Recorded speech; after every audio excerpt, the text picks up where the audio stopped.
I've always wondered whether RAW video recording was worth the hassle. When I first started getting into cameras, everything that was available to me all had 8-bit video, which was kind of limiting in what you could do in terms of pushing the colors and using certain picture profiles. Shortly after that, a lot of consumer and prosumer cameras started including 10-bit options inside that you could record internally that opened up things to allow us to use things like deeper log profiles and to be able to color grade them and have more flexibility in that way. And for most people, that's probably enough. But I was always curious whether shooting in some kind of a RAW video format would be that much better that it would be worth trying out, maybe just for certain projects. And we started to see implemented in the Atomos Ninja recorder ProRes RAW that was capable with certain, mostly Sony cameras at the time, but has gone way wider now. It works with a lot more cameras. But the problem with it when I tried it then is that it was super limited in which software you could use it with, and there were all these kind of workarounds that you could do. And believe me, I tried them all, and it was just such a pain that it was never worth it to actually use it in any of my projects. But recently I got the Panasonic S5 Mark IIX, and that opened up a new opportunity for me to get back in the world of RAW video recording. If you pair it with the BlackMagic Video Assist, you can record in BRAW, which is BlackMagic's version of a compressed RAW file, which plays super nicely with DaVinci Resolve since they're both made by BlackMagic. What I want to do is test out that BRAW capability with the S5 IIX. I want to see how much it makes a difference, if it's like a visible difference between that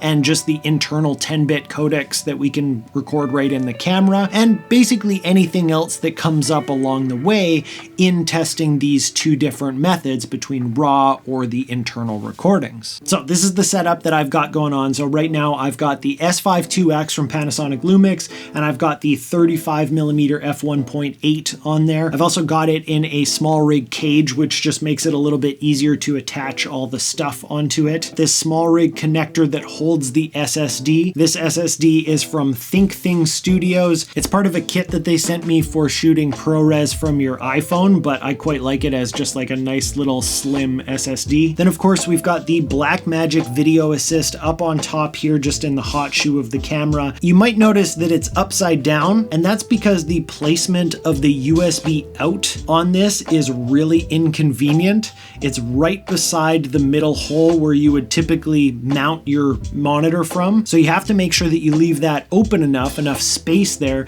So I've mounted it upside down. Luckily they have mounting points on both sides, and it automatically will change its orientation if you flip it upside down. So they already thought of this workaround when they placed the USB port there.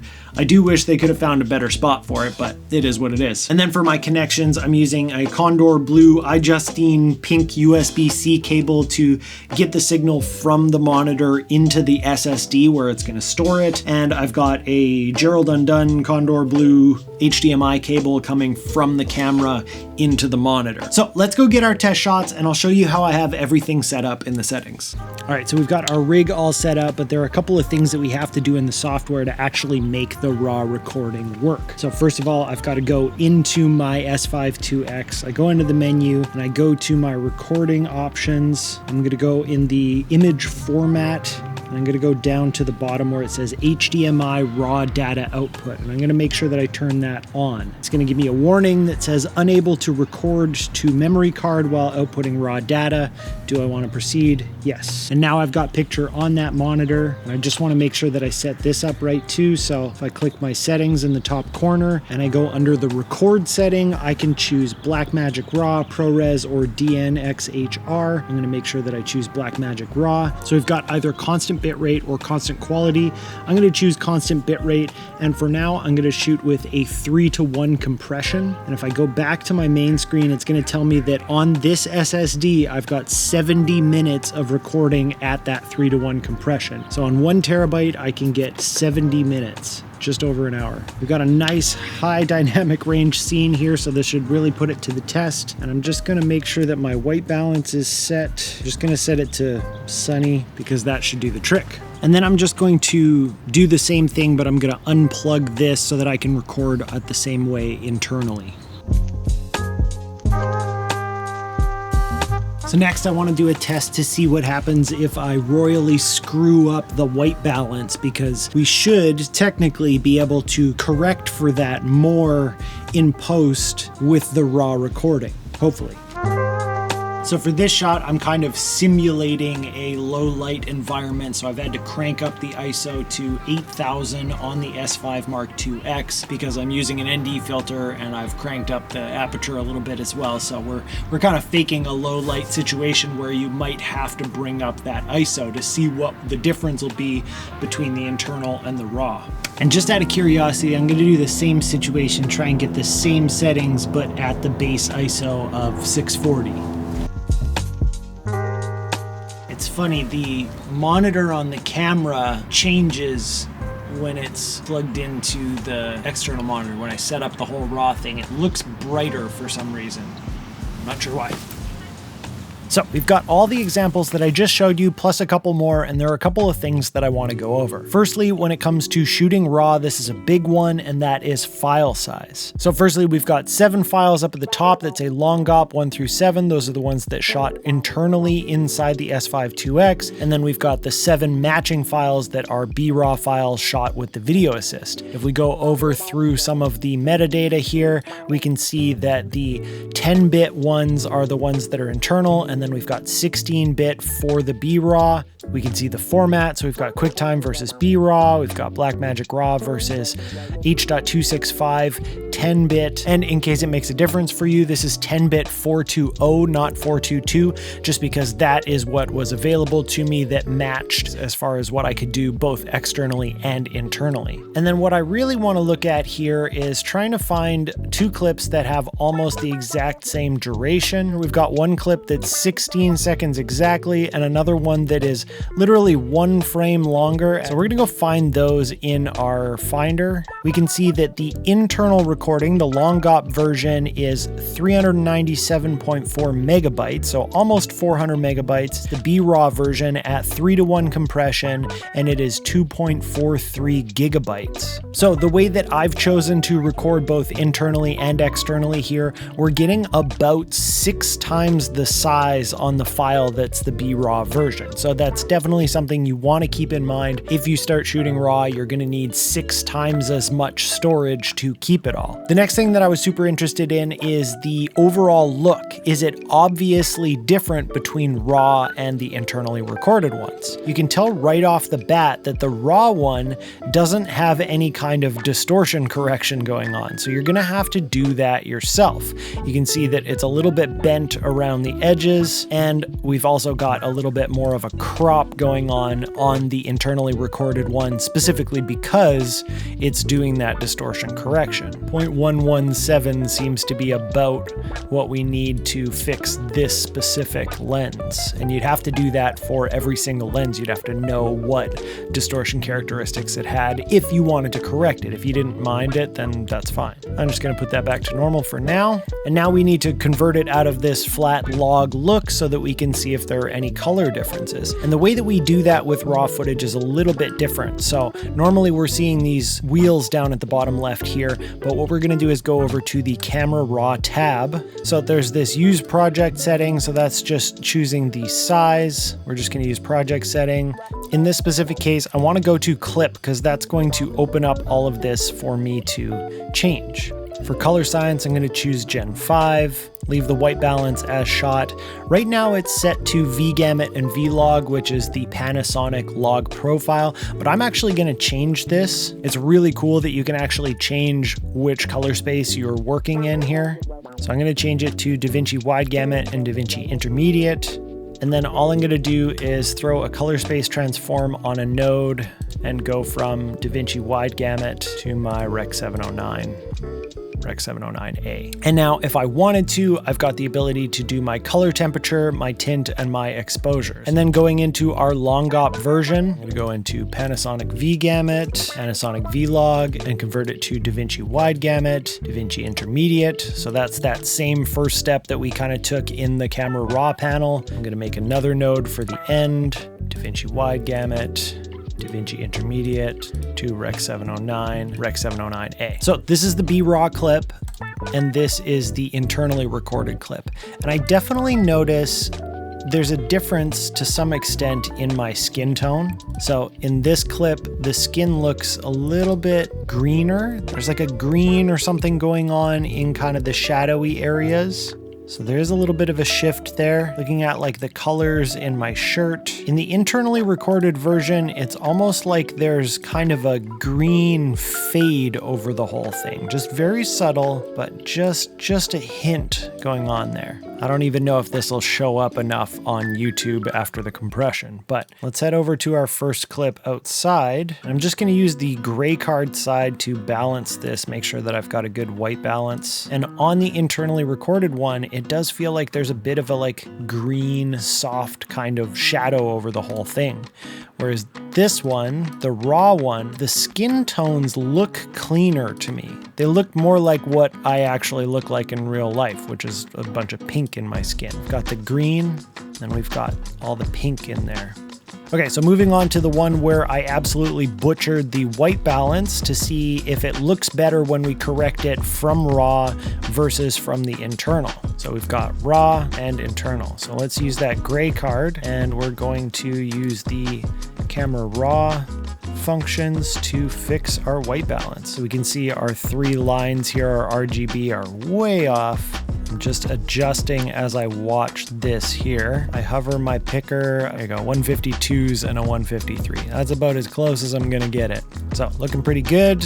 Let's do the same thing with the internal one. And so I'm going to my HDR and make sure that I'm selected on Panasonic V gamut. So I've done a pretty decent job at leveling this out. I've got all 146s on my gray card, but you can definitely see, look at this. I am yellow. My face is yellow. My face in this one looks like my face actually looks in real life. And I think this is really where RAW comes to shine, is you can screw up that white balance and totally fix it. There's so much color information in those 16-bit files, whereas in the internal one here, I look like a Simpsons character. Out of curiosity, I'm gonna go after my input transform and create another node where I'm going to try and fix the white balance in DaVinci wide gamut instead of in that Panasonic V-Log state. So once again, I've got that gray card, 151s across the board. So not even pretty close. That is perfectly gray as far as I can tell here. And my face looks very green. If we go back to the vector scope and I hover my picker over my skin, you can see down in the vector scope, it is way off. Whereas here, if I hover, it is right on that skin tone line.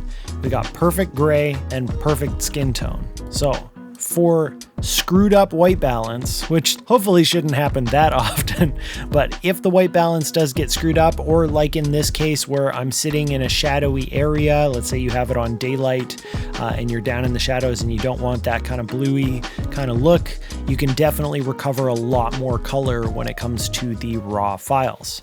Okay, so in these next two shots, these are the ones where I was shooting at ISO 8000. So we're definitely gonna see a lot more noise in our image in the shadowy areas.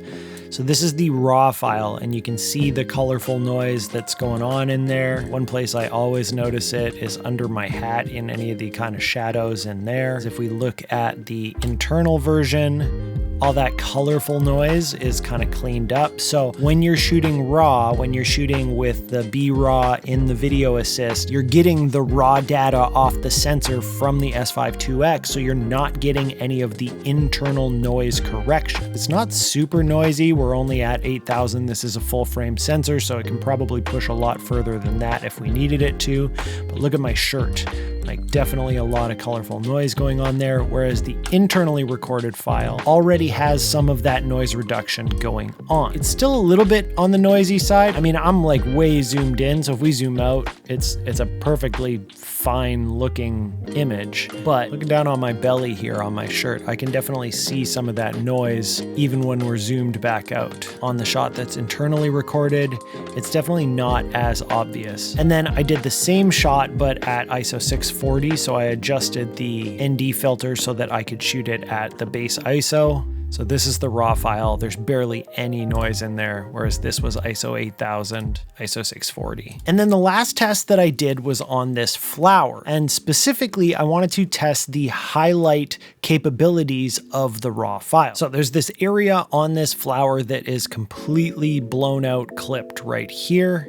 both in the RAW file and in the internally recorded file. Now, on the internally recorded file, if we go in and we try to pull down our exposure, so let's say we go -2.5, we're gonna see in our waveform that we've got a completely clipped off top end here. So this is kind of turned gray on us. You don't even have to go that far, -2. There we go.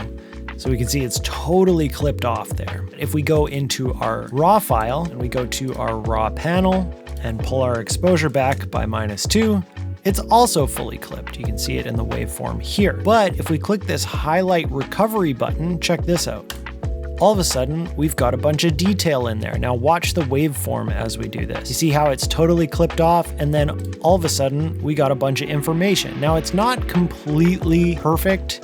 You can definitely still see some stuff going on around the edges of the area where it's clipped, but it definitely makes a big difference. And at first I was a little worried. I checked it out and I was like, oh, is it making it yellow and white? So I went back out and I reshot it without overexposing, and it turns out, no, it is just yellow and white at that area. So you can see that's pretty much what it looks like. Now there is a little bit of a difference, like I said before. So this is still raw. This is just the one that wasn't overexposed. This is the one that was overexposed. So you can still see where it was overexposed. This kind of edge here is a little bit wonky, but it is so much better. And look at all that detail that we get back when we use that highlight recovery button. So highlight recovery is pretty wonderful, and you only get that with the RAW recording. So much data going in there, so you can actually recover some of this from what you thought was clipped. Okay, so now that we've gone through a few examples, some very basic stuff, nothing too crazy, but we've seen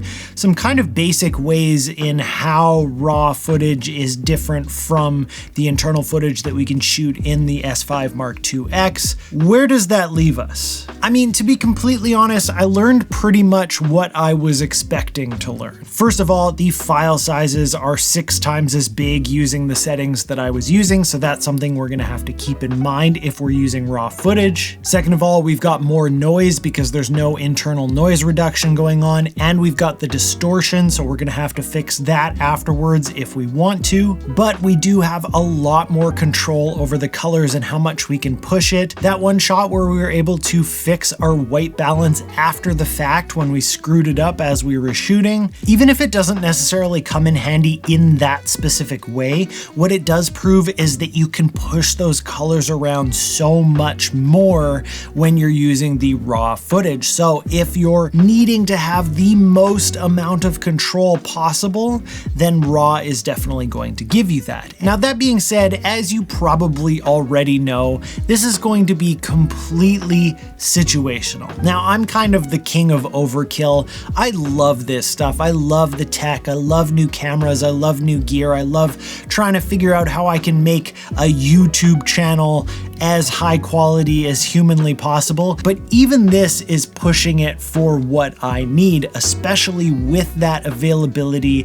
of the really high quality 10-bit files that I can get out of my cameras these days. So shooting in some kind of RAW format for what I do most of the time is gonna be even more overkill than I would go for. That being said, if I was shooting some kind of a client project, or if I had a really important passion project that I was working on and I had the ability to shoot some of it or all of it in RAW, and I thought that was going to be important to give me that next level of quality and next level of versatility in what I can do in post, then sure, I think it's great that you can do that all in a monitor like that, and I definitely saw some of the benefits. But as always, I want to hear from you. Leave a comment down below and let me know what you think of these RAW capabilities, either from the Video Assist, the Ninja 5, or some cameras that are offering RAW internal at this point. And on your way down there, make sure to hit that like, subscribe, and the bell notification button so you don't miss out on future videos.